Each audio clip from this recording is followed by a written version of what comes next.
A very good afternoon. This is your weekly news roundup, and my name is Patricia Lukomwa Mpango to take you through the in-depth of this bulletin. First, let's look at the presidential press unit, but of course, looking specifically at one of our senior reporters, Benediga, giving us an update there on how this all transpired. Now, President Museveni this week commissioned the first ever emergency children's surgical hospital in Entebbe. It is a private hospital owned and operated on by Emergency, an international NGO that offers free medical treatment to the victims of war, landmines and poverty. The hospital will offer free high standard treatment to the children in Uganda and beyond. Let's hear more in this report. At Banga Village in Entebbe Wakiso district is a fully furnished specialized children's hospital, the first of its kind in Uganda and East Africa. President Yoweri Museveni has launched the hospital that sits on 100,000 square feet of floor space.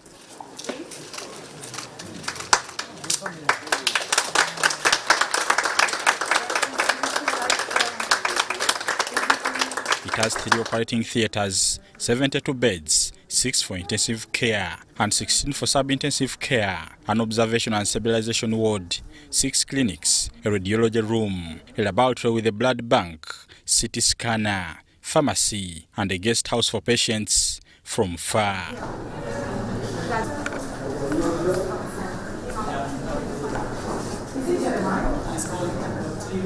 There's some land here, they were using it as a cattle farm. So when I heard of a hospital for free treatment for children, I thought it was more important than looking after cows. So I said, okay, you people give us 30 acres. You can go and look after cows in Chankwanzi, Kivoga. There are other places where you can go and look after cows. But here, let us use this center for this life-saving effort. Museveni paid tribute to emergency NGO founder Dr. Gino Strada, who died in August this year, for his contribution to humanity in Africa and specifically in Uganda. It's a pity that the founder died recently. Jesus died 2,000 years ago, but we remember him more than the people who are living now, because when he was alive, he did good work. So although Dr. Gino died, but he has left this living testimony of his character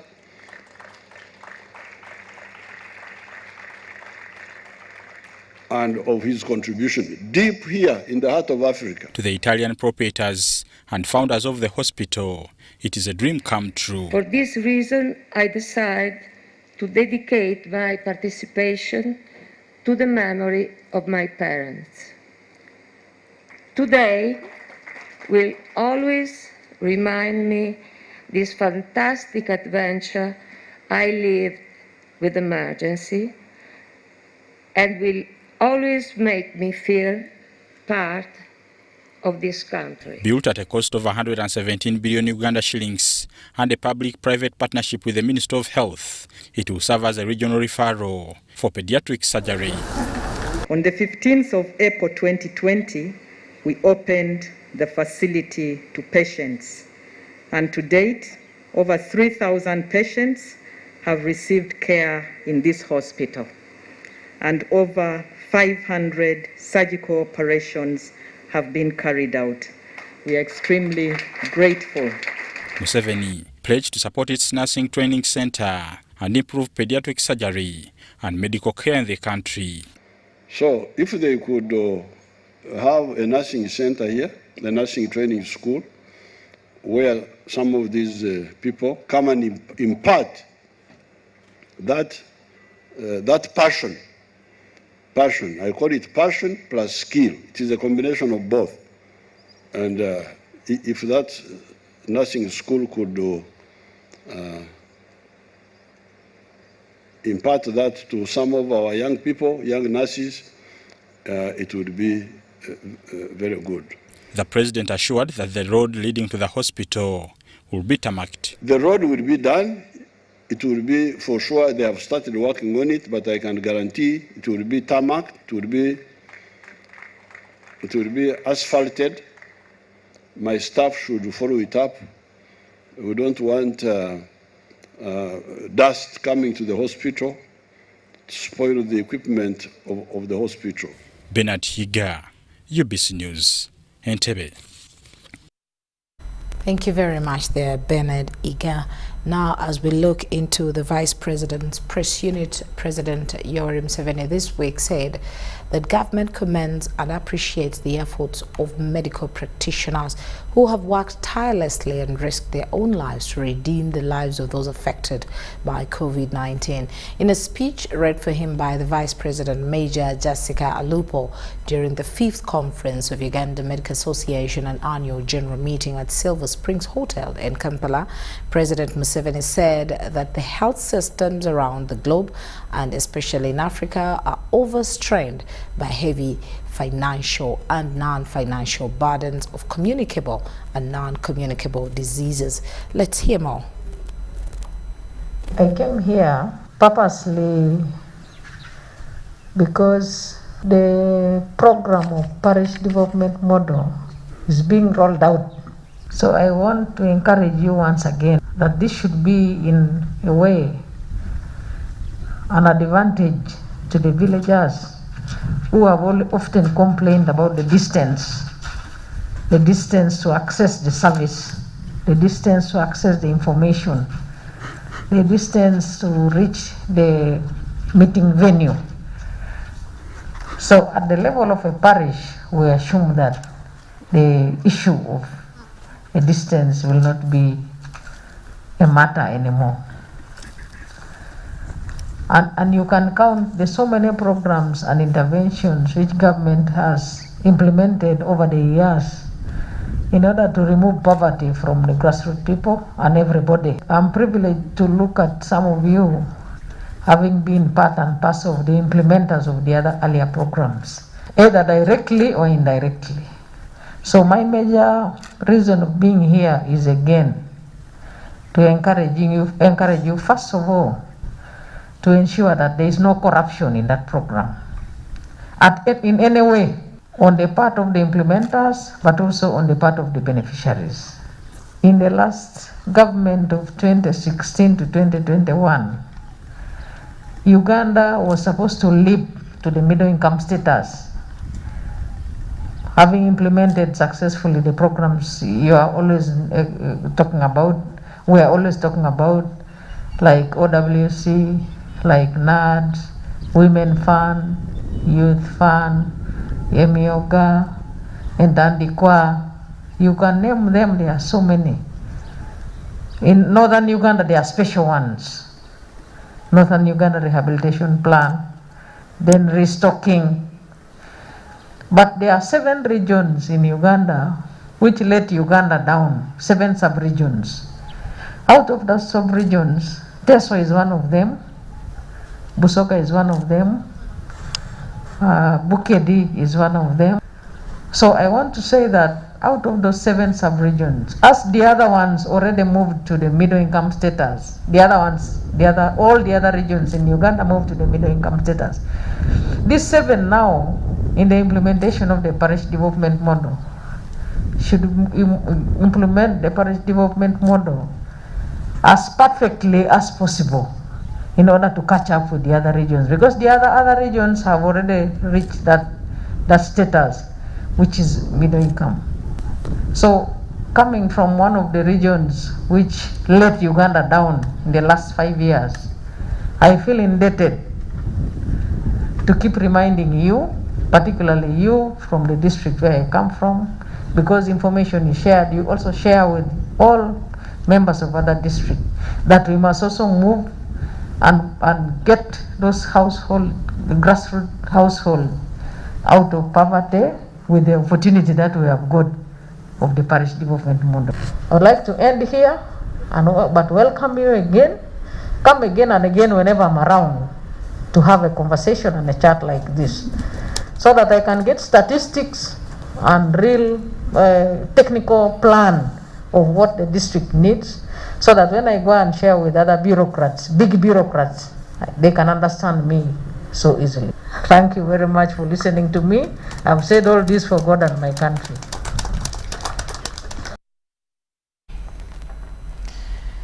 The Katikiro of Buganda, Charles Peter Maiga, this week warned people with allegations on COVID vaccine to stop, rather accept and get vaccinated. He was launching a mass COVID-19 vaccination organized by the Kingdom and its partners that is to take place on Saturday and Sunday this very week at Bulange Mengo. As a move to control the spread of COVID-19 in Uganda, Buganda Kingdom and partners have launched a 2-day massive COVID-19 vaccination drive at Bulange Mengo on 6th and 7th of November. Katikiro Maiga launched the initiative and warned persons with a negative attitude on the COVID-19 vaccine. But I want to assure you that I've got information from the medical experts that the vaccinations, Pfizer or AstraZeneca and the others are safe.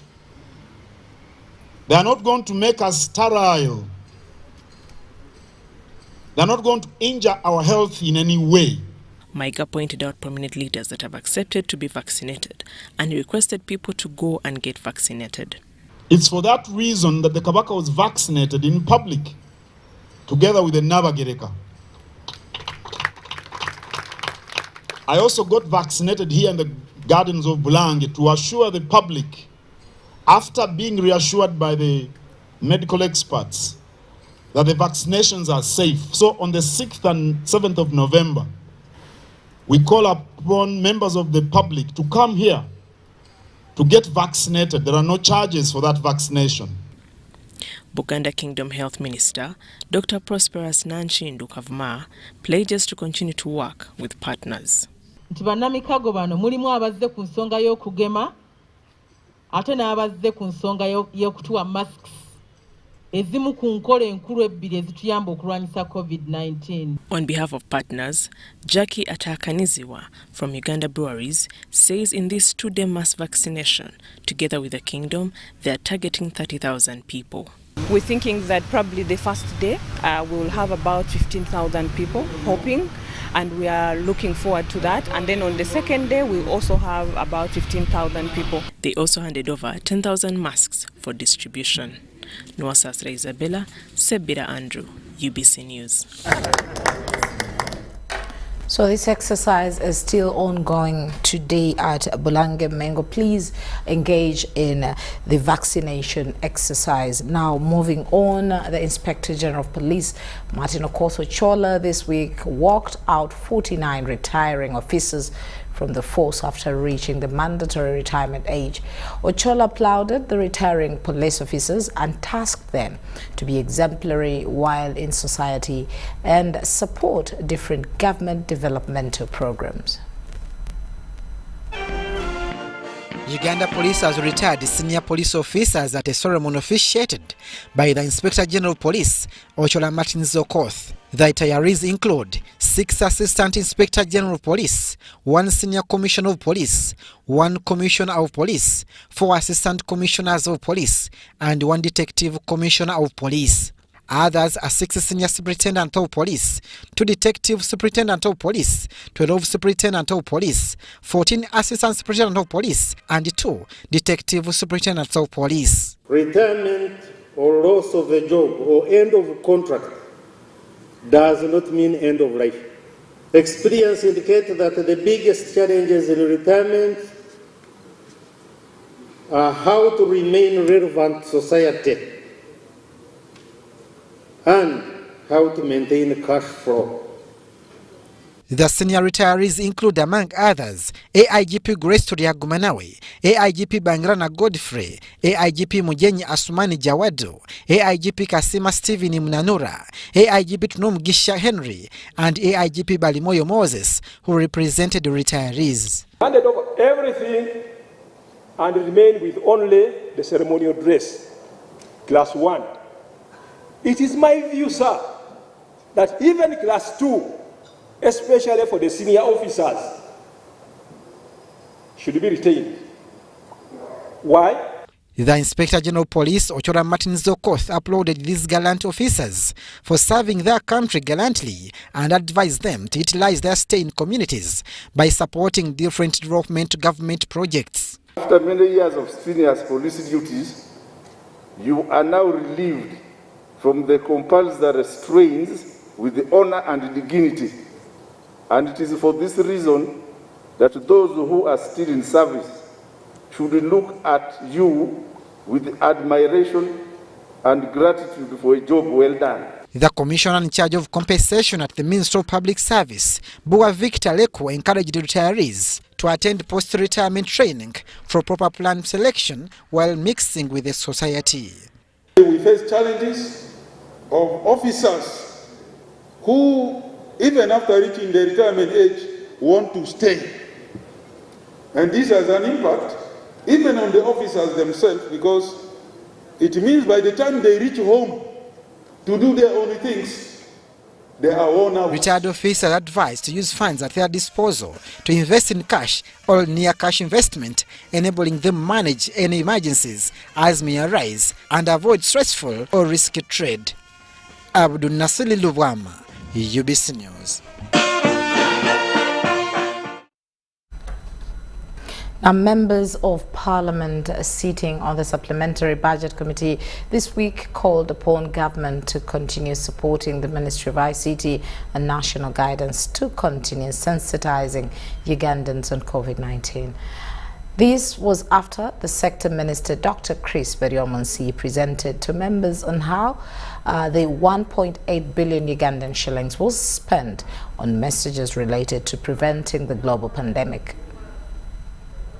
Following a resurgence of new COVID-19 infections, the National Task Force assigned the Minister of ICT National Guidance to coordinate and disseminate Government of Uganda's response plans, sensitize the public, and reverse the spread of COVID-19 pandemic. This encompasses issues including the periodic presidential directives promoting uptake of vaccination. This Wednesday, the Minister of ICT National Guidance, Dr. Chris Beryomonsi, flanked by her junior minister in charge of national guidance, Godfrey Kabyanga, and the permanent secretary, Dr. Amina Zawede, appeared before the budget committee, chaired by Patrick Isiagio-Polot, to explain how the shillings, 8.1 billion shillings, was spent. The minister noted that 5.42 billion shillings was used to buy space in different media houses. UBC was given 2 billion. 400 million went on management. 280 million was spent on design and printing of materials including consultancy. And 90 million shillings was spent on the communication task force. The COVID-19 sensitization has overall been successful. And this can be evidenced by the falling infections, which climaxed at 21% positivity rates, which have dropped to currently 1% in the country. The minister, however, noted that some of the funds have not been transferred, considering that the campaign stretched to October 2021 and will be received by the end of November 2021. We engage media houses. We agree with them to air messages, and upon the end of the period, they submit performance reports and then they are paid. So there are some few media houses that are submitting their reports, and then the money which is already committed can be paid to them. He said COVID-19 remains a challenge and there is need to strengthen communication on vaccination, hence the need for additional funding. So this will ensure that the government of Uganda's commitment to fully opening the economy in January 2022, as earlier announced by the President, proceeds seamlessly. The Ministry of ICT and National Guidance would therefore appreciate some additional funding to extend the sensitization campaign with enhanced focus on promoting vaccination. Members on the committee supported the minister's call for continued sensitization of COVID messages. Ugandans forget very fast. You can see I've already removed my mask. So I would pray that as a budget committee and the Honourable Minister, when you go to cabinet, please get money, you continue sensitizing. The committee also successfully interfaced with several other ministries, which included Foreign Affairs and Ministry of Agriculture. Bernard Chiga, UBC News. Thanks for that in-depth, Bernard Iga. Now, Ugandans' response to President Museveni's call for vaccination ahead of the full reopening next year seems to be yielding fruits, with a big turn realizing at the vaccination center. Government set a target of 4.8 million people to have been vaccinated by January 2021. Many stakeholders, including companies and individuals, have come up to advocate for the vaccination against COVID-19 exercise to pave way for the opening of the economy by early next year. Persons seeking vaccination services include nationals and refugees. Some Eritrean refugees were taking the jab to protect them against COVID-19. Second time to take this vaccine because the coronavirus is a pandemic disease and killed more million people. Nga njagala ne bannanga bali eyo bajje babageme basobola tugulawo mu January 2022 tudde ku mirimu gyaffe n'abaana baffe basobola okuddayo okusoma nga abazadde ffe tuyigiriza abato okukola ki okubuuka. Amongst those who turned up for their first shot was Johnny Sebyala, a resident of Kasubi, a Kampala suburb. Era ekindeese kwe kwegemesa olw'okuba nina ebizibu bya kuzzaayo abaana ku masomero nga bayinza okuŋŋaana. Era nina ne ofiisi z'abantu ze nsobola okugendamu tebakyayinza ne baŋŋaana okuyingira. N'emirimu emirala gye mbeerako ng'egy'obuvunaanyizibwa bayinza okuŋŋaana okukola ki? On vaccines' side effects, including impotence among men, an earlier clarification by the Minister of ICT and National Guidance, Dr. Chris Baryomuns, seems to have erased the fears. Omulundi gwange gwakubiri nga nfuna akayiso naye nga mu kusooka ekizibu kyokka kye nasanga side effect gye nafuna yali pain we baakuba akayiso yokka teri kirala. Okuva mu buto kyemanyi kasita gavumenti ereeta omulanga okugamba nti abantu mwegemese, nze sikiinaamu buzibu kubanga nagemesa polio nengemesa measles saafuna buzibu bwonna. Tesaawa zino sisuubira nti gavumenti yeyina okusaanyawo abantu baayo. Ffe tuyina okugoberera emitendera gavumenti gyebe tuteereddewo. Sikirinako bukakafu ekiraga mbuno osimbu kikeneza amaanyi g'ekisajja, sikirinako bukakafu olw'ensonga nti gwe gumuli gwange okusobola okukola ki okujja okwegemesa. Sikirinako nnyo bukakafu ekyo. Like impotence are not recorded as side effects which were observed, and I'm sure most of us men in this house who are very active, we have received 2 doses. Personally, I have received the 2 doses. The Ministry of Health has been mobilizing the public to embrace vaccination, assuring its capability and commitment to avail them enough drugs. Individuals that are eligible and without any form of identification will still be vaccinated using a next of kin means of identification. According to statistics from the Ministry of Health, over 3.4 million Ugandans have so far been vaccinated out of the 4.8 million targeted by the end of December this year. I'm Ivan Joko, reporting for UBC News. Police this week advised the public to desist from collecting abandoned objects that could endanger their lives. Police spokesperson Fred Enanga says they have found several remains arising from public vigilance. Police have embarked on using Israel tactics to crack down cells that are conducting terror in the country. So far, 48 suspects have been arrested in connection to the ongoing terrorism activities. We have a belief that there could still be other suicide bombers who are still out there at large, and we want to call upon the public to be vigilant amidst these threats of suicide bomb attackers. Uganda Police Force spokesperson Fred Enanga describes the conduct of suicide attackers. They participate in months of indoctrination. They appear nervous and have focused intent. They blend in behavior. Their behavior is therefore consistent with that of a person without a future. They profusely sweat, then they tend to walk deliberately toward a specific target or objective while ready to attack. Then when you observe the lower torso, there is lack of mobility, is a bit stiff in nature. So that lack of mobility of the lower torso may cause upper body stiffness when the person is moving. Remnants of war buried underground are now becoming a danger to human life, and the public is advised to desist from collecting abandoned objects.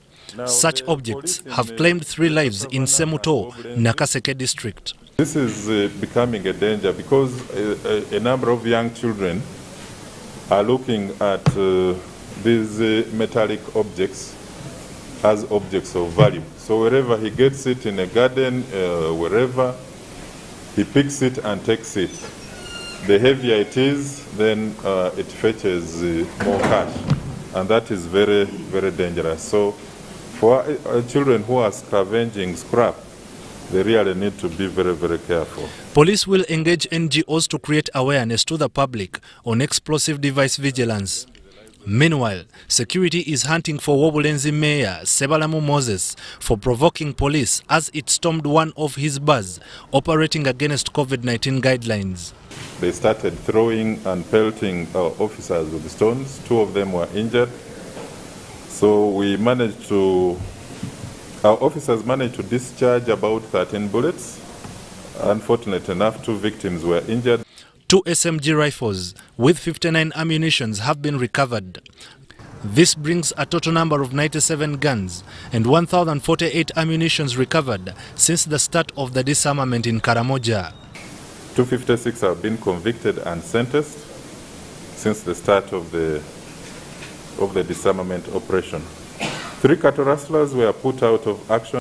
In the last week of October, 2,436 pedestrians were arrested for violating provisions of curfew, 1,048 cautioned, 279 released on police bond, 95 have their case files with the state, while 654 were charged in the courts of law. 68 deaths occurred, 97 major incidents were registered, while 69 suspects are behind bars. Ivan Kahwa, UBC News at Naguru Police Headquarters. And as we head over to Parliament, a section of members of Parliament this week asked for investigations into the social media blackmail against Deputy Speaker Anita Amongi.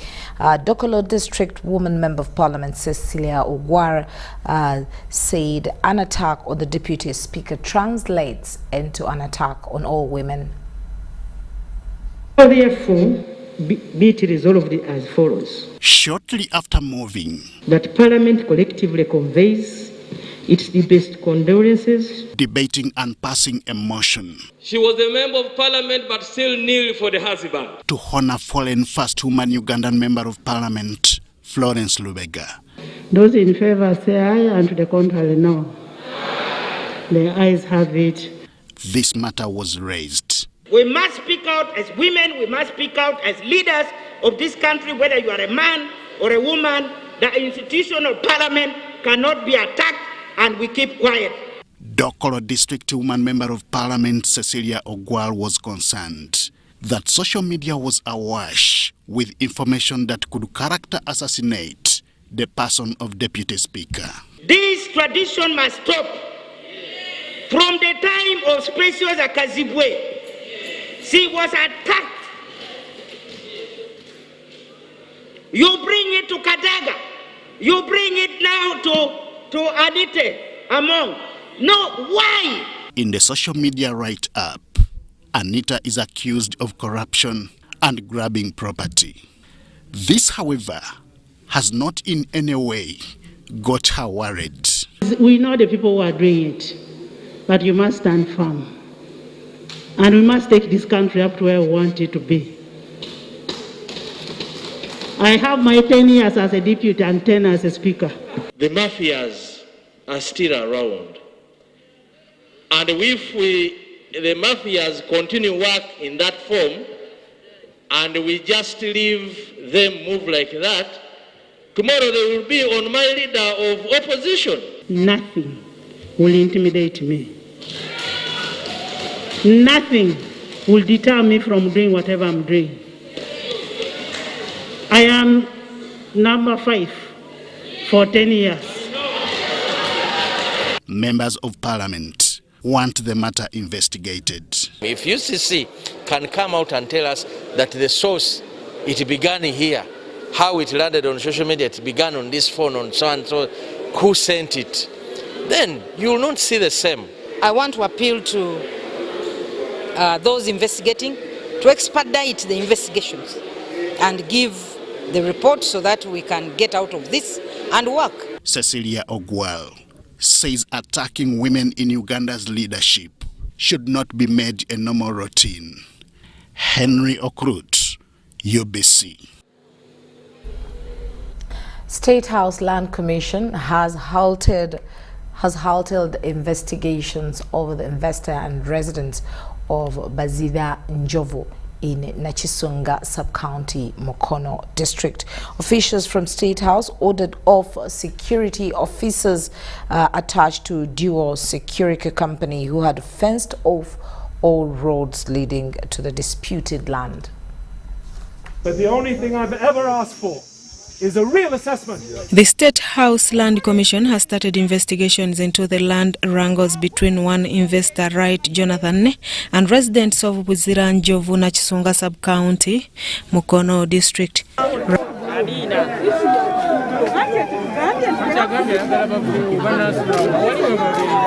Right Jonathan, who had fenced off all roads leading to the contested land, was asked to withdraw his security to allow investigations to go on, something that sparked off a heated spat. President alagidde because it was protected. Alagidde private security eve ku mulyango. The commission, led by Senior Secretary on Land Affairs, Hajat Mariam Namayanja, met the affected residents. The chairperson Nachisunga Sub-County Mbaraka Sechikubo narrated how investor Jonathan had put the entire village on tenterhooks, including blocking the COVID-19 vaccination team from accessing the village. According to Right Jonathan, all issues said about him are mere allegations. He claims to have compensated over 200 homes to vacate this land, with only 37 pending. Here have been paid. Natural Wadi, Kisuli, the boy, this boy is start shouting here. His father is sitting here, but the boy is shouting. Kubanga onagamba fatu musanvu nabasasula onagamba tuli 5 mu 5. Kitegeeza nti waliwo ennamba ekkirizibwako. Kati eyo Hajat Mariam Namayanja, who led the delegation, ordered the investor to withdraw his security from the village and allow investigations to proceed. Mukono RDC Hajat Fatuma Ndibasa asked residents not to encroach on the investor's land until investigations are complete. Of the problem. Today we have finished this issue of the road and everything. I request you find ample time to manage security. Baveewo wano babeere ku kizimbe kya mukama waabwe wali tetusobola kubajjawo kuba wali si waffe. Story compiled by Sharon Kamba for UBC News. Land wrangles. Now, after months of lockdown, institutions of higher learning have officially resumed physical learning. Some of the universities our reporters have been to have adopted a staggered system of learning where students are reporting in shifts. After months of closure due to COVID-19 pandemic, higher institutions of learning have officially reopened for physical learning after months of lockdown. You get extra when you're on campus, you know, you get that feel of being at the campus. We're able to enjoy the free Wi-Fi, access to the physical library, have unlimited access to the lecturers, all the different offices. At Makerere University, the institution has reopened for physical learning, although not all students have reported for physical lectures. We are happy that we are able to reopen for physical classes and meet our students physically. As you are aware, we are receiving the students in a staggered manner. Not all the students are coming at a go because of the need to observe the standard operating procedures where we need to distance them. Vaccination against COVID-19 before lectures was part of the prerequisites for reopening of institutions. Makerere University Vice Chancellor Professor Barnabas Nawangwe notes that majority of lecturers have been vaccinated and vaccination for students is ongoing at the institution's hospital. We have done very well as far as vaccination of the members of staff is concerned because they were a priority in the program. And we were able to do that very efficiently because we have our own university hospital. We are now just waiting for the program from the Ministry of Health as far as vaccination of the students is concerned. At International University for East Africa, the situation is similar. The institution has also adopted phased learning and is yet to receive students.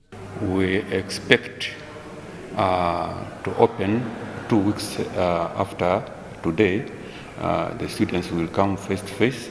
On 15th, that is when we shall have to receive them, not today. Yeah, but not all of them.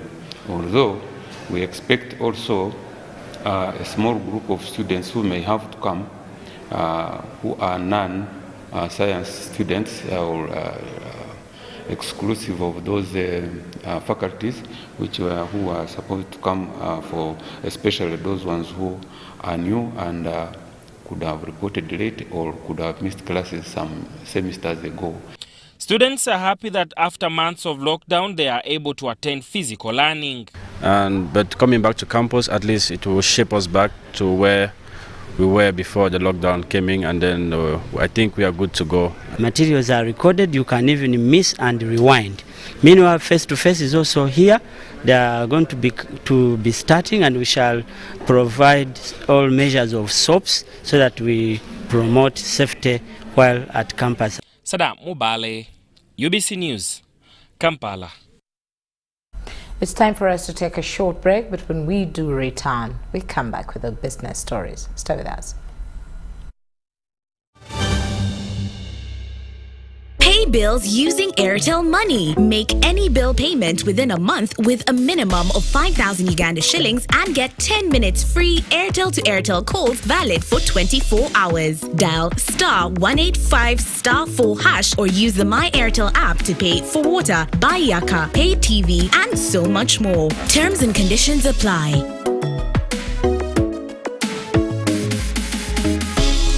Airtel Money. Simple, secure, borderless.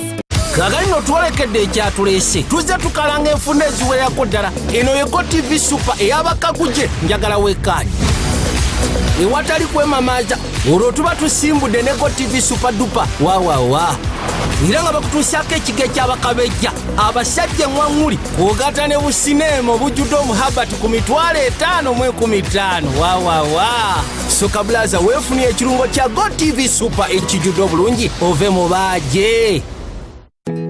Grow together with one of Uganda's largest companies. Apply for MTN shares for as low as 100,000 Uganda shillings. And when you apply using MTN Mobile Money, you get 10 free extra shares for every 100 shares you apply for. Dial *165*65# or use the MyMTN app to apply now. The terms and conditions of the offer and other important information are set out in the prospectus. For assistance, visit any MTN service center or Stanbic Bank branch countrywide or a licensed broker.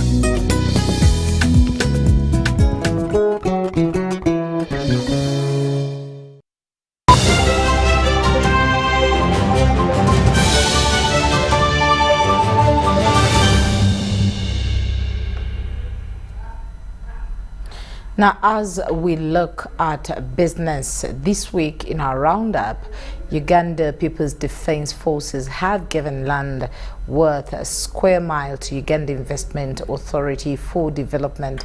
The land located in Kakoge, Nakasongola district is part of the training center for the 1st Division Infantry. In search for industrial land, the prayers for Uganda Investment Authority have partly been answered. Uganda People's Defence Forces has donated the 1 square mile to the authority in Kakoge, Nakasongola district for industrialization. We are grateful. I think things are unfolding. Things have started rolling. And as the community of Nakasongola, we are very ready to take advantage, first of all, and also participate and engage in the activities that shall take place in this area. This is part of the country's quest to steer the industrialization agenda. By 2025, a total of 5 parks are programmed for establishment annually to fulfill the targeted 25 parks in 5 years. So this land will be an industrial park run by NEC on behalf of Minister of Defense. Robert Muchiza, the Director General Uganda Investment Authority, wants communities to take advantage of the industrial developments. You're giving away the land of the community. First refusal should be for the local investors. So domestic people they should wake up and understand and embrace this agenda. It's an idea which the chairman Uganda Investment Authority, Morrison Rakakamba, also shares. As UIA, we are promoting also clearly 3 things. We are centered on the people, the profit, and the planet which is environment. So whatever we do, we ensure that we are also environmentally integrated to ensure that we become a sustainable and industrial country. The central region is also listed among other areas to host industrial parks. Some of the land has already been identified in Chizi, Chibi, Nichelima parish in Butambala district. We have the whole degraded forest where we are taking completely degraded. So many acreage. The land initially belonging to National Forest Authority is reported to have been deforested by charcoal burners. Butambala District Council is yet to sit and decide on the fate of this abandoned land. So we trust the leadership here to come together and give us land that is ready and meets our conditions for industrialization. To cut the costs of development, however, the industrial parks across the country are going to be done by the National Enterprise Corporation, a body headed by Uganda Defence Forces. The land acquired by Uganda Investment Authority is an addition to the already acquired acres of land across the country. Susan Naonga reporting for UBC TV. Still in business, this week, Minister for Works and Transport General Katumba Wamala launched the first engagement on the commencing of tolling on Entebbe Express Highway. The official tolling of the road will commence on 1st January 2022.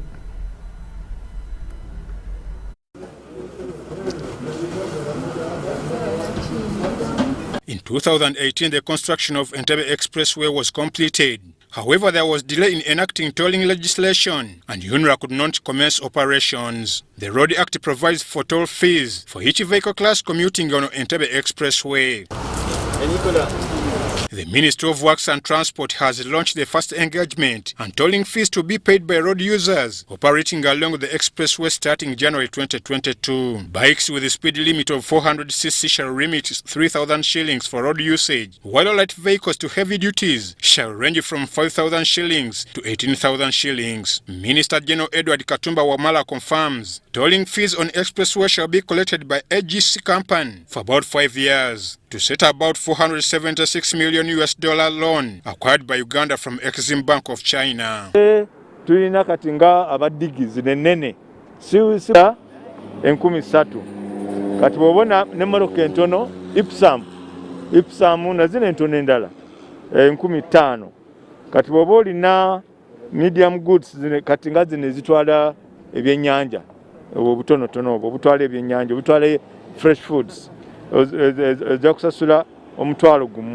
Minister confirms discounts shall be enforced to frequent users of expressway and those using e-transactions for toll fees. General Katumba says only the presidential fleet, police patrols, rescue commuting vehicles and ambulances will be exempted from the toll fees. Toll gate, fire brigade, ambulance, ne convoy ya president. Kakati feva minister. Yawada tuisa over bara DC by sound a flag. Members of Parliament, UNA and the AGC shall educate the public on operationalization of Expressway. I'm Ivan Juko, reporting for UBC News. Singa omuntu afuna accident. Now, in the area of mining, lack of a weighbridge in Karamoja sub-region is blamed for the losses incurred by the sub-region in royalties from their mineral wealth. Moroto district officials say they are unable to estimate the amount of mineral wealth carted away from the district on a daily basis.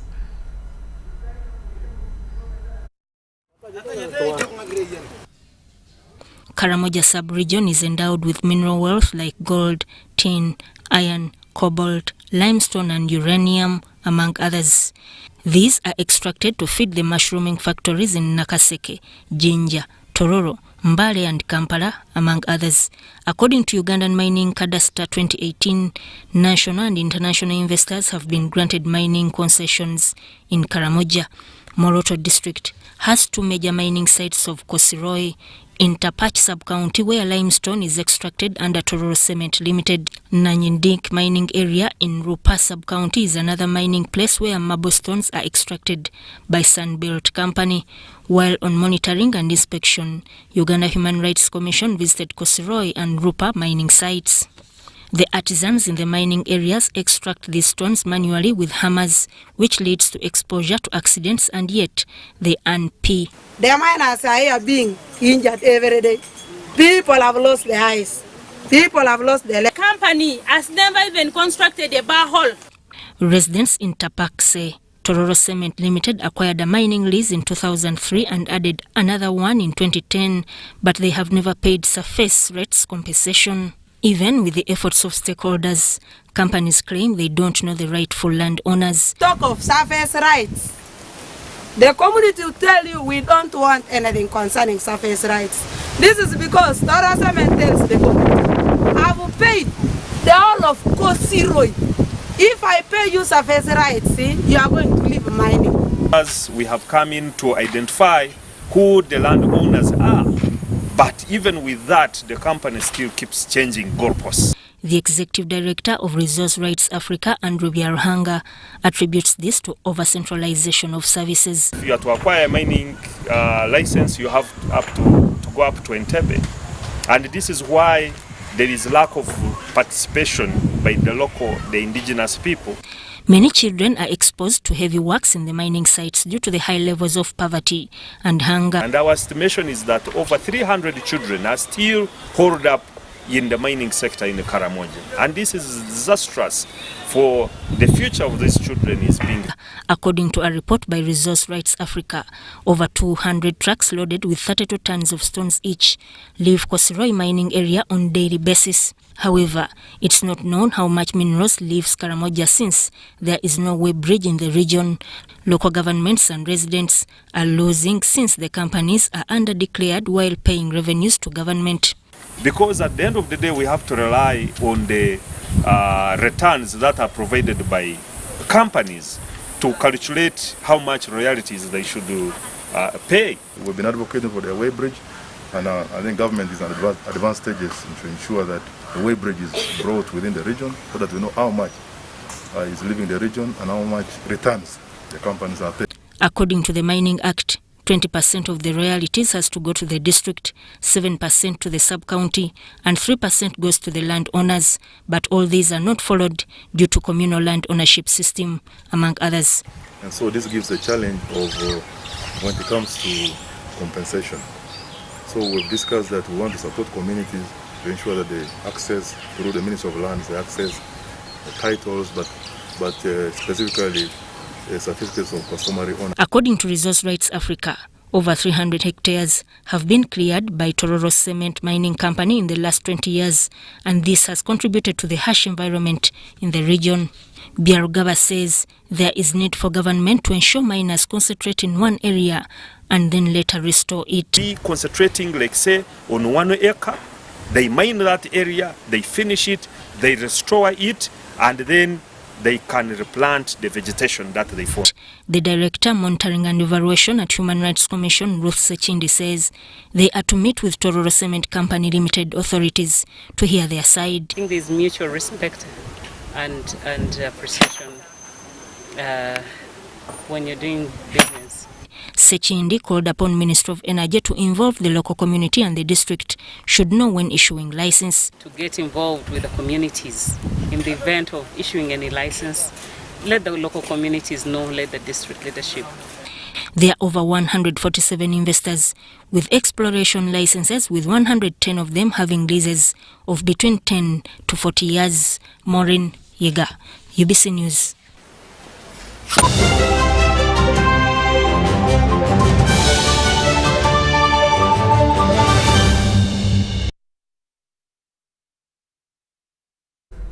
And in sports this week, as we look at Sekafa in action, a 72-minute penalty kick by Fauzia Najemba was all Uganda needed to beat Tanzania by a goal to nil in the ongoing Sekafa Under-20 Women's Championship in Jeru.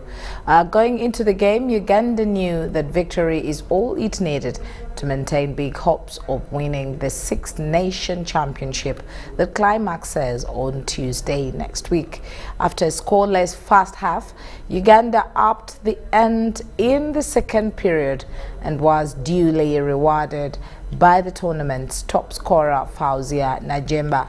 Now Uganda enters the final match day on Tuesday next week against Ethiopia, knowing that avoidance of defeat will earn it the championship title. This is because, as it stands, both Ethiopia and Uganda are on 12 points, but Uganda better on goal defense and difference. Now the other games on the final day will feature Burundi against Eritrea and Djibouti facing Tanzania. Good ball inside by Komuntale. It's controlled yet again. Now controlling the box will be a chance for penalty. Is it coming? Yes, it's coming.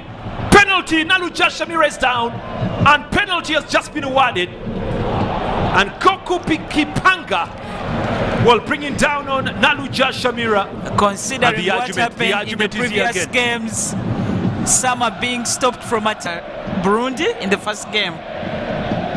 It is Ziberi, the goalkeeper, up against Najemba. Scores that one inside. Finally, Uganda is back on things. They are leading here by 1-0 over Tanzania. Najemba Fauzia this time does not disappoint from this spot.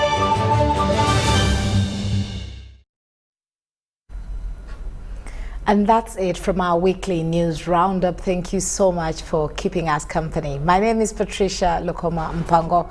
Please stay tuned for more of UBC programming. Good afternoon.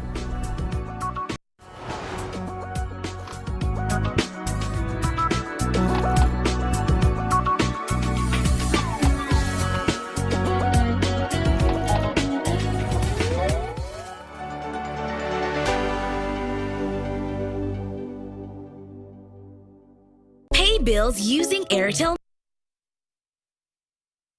Money. Make any bill payment within a month with a minimum of 5,000 Uganda shillings and get 10 minutes free Airtel to Airtel calls